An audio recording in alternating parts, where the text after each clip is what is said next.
So good morning or good night, and welcome to another interview of the Shield on a Couch. I'm your host, Hector, and tonight I'm joined by Alexander Baechle. I don't know if I said that correctly, and he's from the band Owl. They're a psychedelic prog sludge metal band from California, and they're about to release a new album called Geometry on February. So, Alexander, how are you tonight? Doing good, man. Hector, is it? Yes. And doing well. I'm actually still in my office at work, so this feels like what I do for work in a way, but I'm trying to like mellow out. Yeah, no. Don't think like it's like a Zoom meeting or of work and stuff. Pretty much. Nice. Well, I know California, even though you're in California, it looks as dark here as it does when I am. And isn't it like 5 p.m. over there? 5:33. Yeah. Oh, And it looks like it's 10. It looks like it's 10 at night. It's crazy. It's a dark age, you know. Oh yeah. So yeah, I listened to the album by the band, by your band Owl, and it's pretty. I got a lot of like Black Sabbath type of vibes in a lot of tracks. Awesome. That means you're listening to it correctly, because Yeah. Black Sabbath, I mean, that's like the holy grail for all that riff rock, that kind of like, I mean, when people describe us as metal, it's really like the old school proto metal. We don't get into like really thrashy stuff or like really technical stuff, but those blues based metal riffs are in our Yeah. DNA. Yeah, it had that type of vibe, and especially in the vocals and the way the songs are constructed. So I'm going to show the album artwork, and we can talk a little bit about it because I thought it was an interesting artwork. So, okay, Geometry. So, what are you trying to convey with this album? Because it looks really cool. It looks like there's a ritual going on. Yeah. Well, where to begin? We spent a lot of time conceptualizing this record, and I think one of the things that we were exploring in the music was concepts of light and dark, and concepts of interiors, where no light can go, and then the balance of how the balance of not enough light in kind of a universe of darkness. So this album cover, this is the front cover, but it's actually a gatefold, and the back cover shows kind of like a daytime landscape that expresses the themes of some of the different songs. And then this front cover, we wanted to do something that was earthy. Geomancy is this kind of idea of doing occult rituals using the geology and using the rocks of the earth to kind of to kind of bring about something that wasn't there. And so we wanted to have this earthy vibe. We had a vision of doing it in a very California way, so we wanted that idea of like the campfire on the beach. The only thing that's missing is like the Red Hot Chili Peppers on the cover to be to be total California. And I'm noticing details right now that I haven't noticed. I noticed that there's two skulls at the top of the mountain. Yeah, I mean, to be fair, we kind of gave a general outline of what we were interested in doing, mostly the night and day, some outer space up in the corner. But we gave that all to Chris Corona. He's the guy that painted the artwork. We know he's very good at doing like California landscapes. We know he's good at doing kind of like that Taqueria style wall mural. And so we just kind of let him run with it, and he put all these really cool surreal elements in there. You can see, I look at it, I see all these faces, all these creepy suggested half faces and monolithic presence, and I really like that because it just kind of it kind of makes the album feel more alive to me. Yeah, no, it's a great album cover. So talking about the themes in the record, you were talking about something about being inspired by geology. What did you study geology, or did someone in the band was inspired by that type of themes? Not specifically. I did work in the Forest Service for a few years, a number of years, 5, 6 seasons out there. So I was pretty close to working with the land. And then Axel, who's the other guitarist and other main songwriter, is also a vocalist. He's gotten interested in like rock hounding, gemstones, and he actually knows a lot more about that than I do. But just there's kind of a dumb joke in there too, right? Because we're a rock band, so so we put some rocks on the album cover too. Yeah, I know, and listening to the band also, there's a lot of bands that have got that like retro feel. Like for example, I think of a band that I recently they decided to call it Quits the Sword.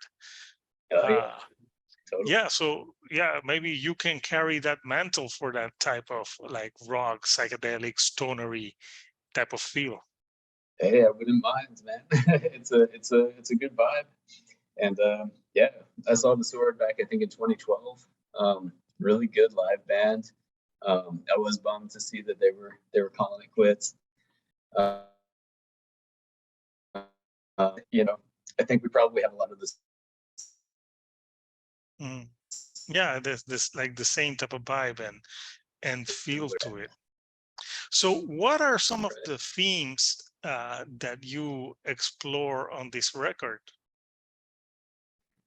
Yeah, I think, wow, we started from like a very specific concept, and we wanted to do something kind of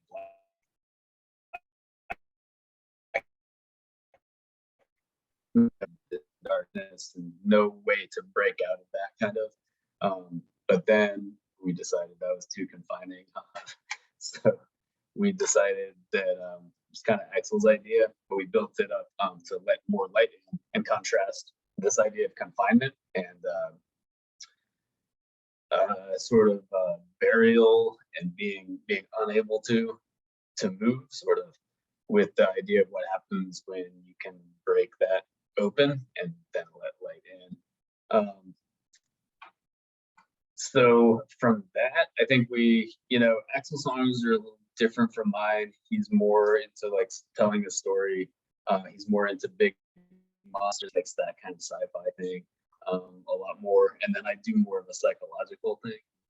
So, Runes is a good example. It's kind of the story of like a teenage girl who's taken away from her family to be locked up in an asylum, it's the horrible environment for her, and she escapes it. But the stigma from being there creates, she's free, she's in a whole new environment that's just as horrifying. So I guess I was trying to explore that kind of thing. Ghost Lanes is also pretty similar.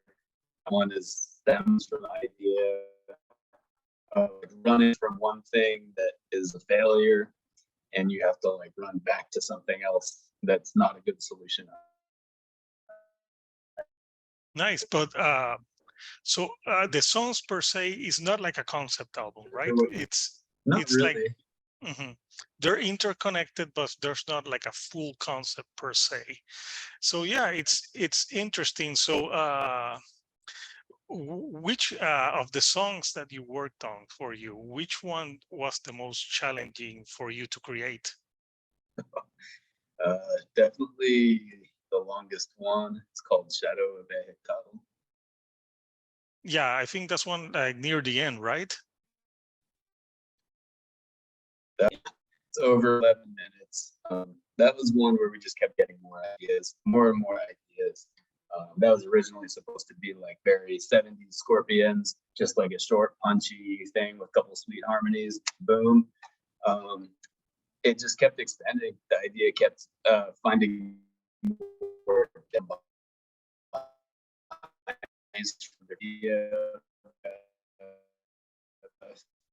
world that's process of collapsing. That change. We kind of introduced as many of our influences as we could. There's a lot of Iron Maiden in there, but we also, we always try to outdo ourselves and make things harder for our future Nice. Yeah, you results. We could. get complicated and change it as we could. And it just, we just got carried away. We didn't know Yeah, when to no. say that's enough.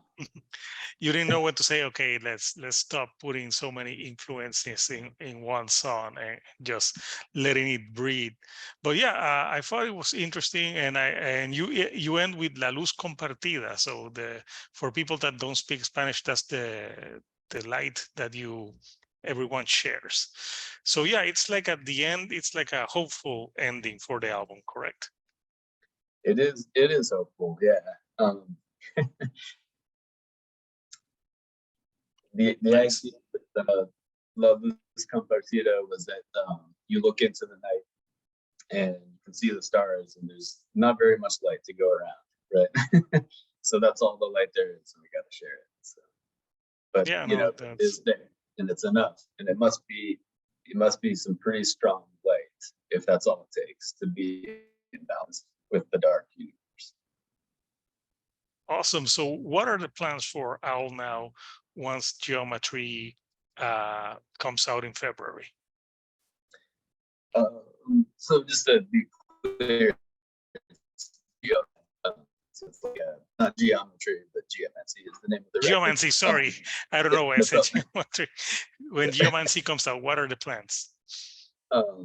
So we are going to put that out in February. 17th is the release date. We're going to play a show, and then we are in the process of lining up a tour for June, just on the west coast of the United States. Try to sell some records and try to put the word out there that we're still chipping away at it. We're still a band, and we actually have already done most of the tracking for a follow-up record to Geomancy, a follow-up LP. Nice. Is that one called Geometry?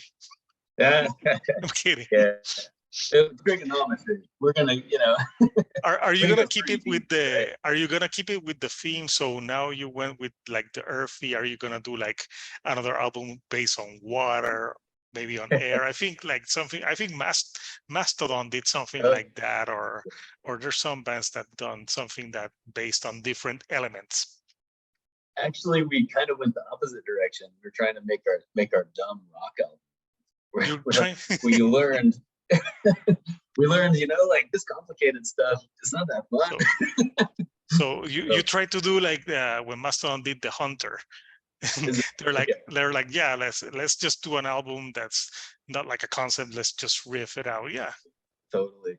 It's like our step phase, Yeah, it's gonna be like hard to like if every time you're putting out a concept record, like, oh, I gotta do a concept.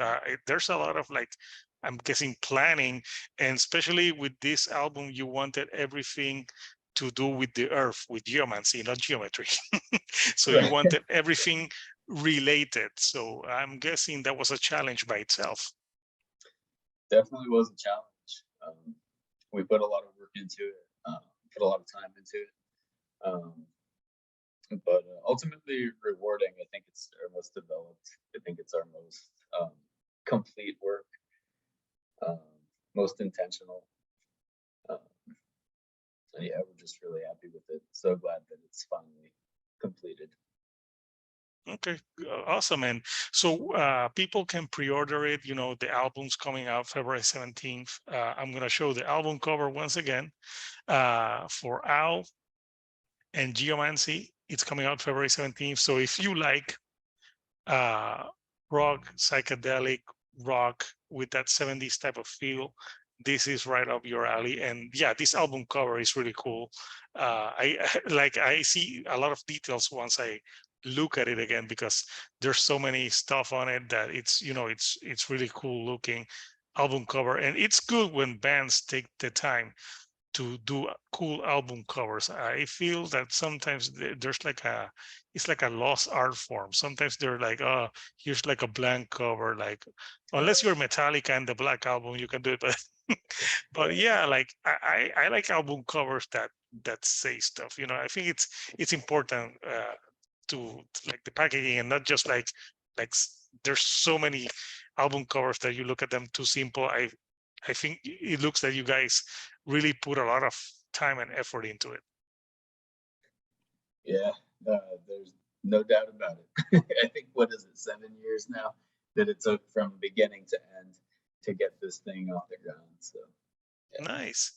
So before I let you go, if like, what would you say were like the three albums in your life that most inspired you to become a musician? Mm, mm. Yeah, that's tough. It's tough.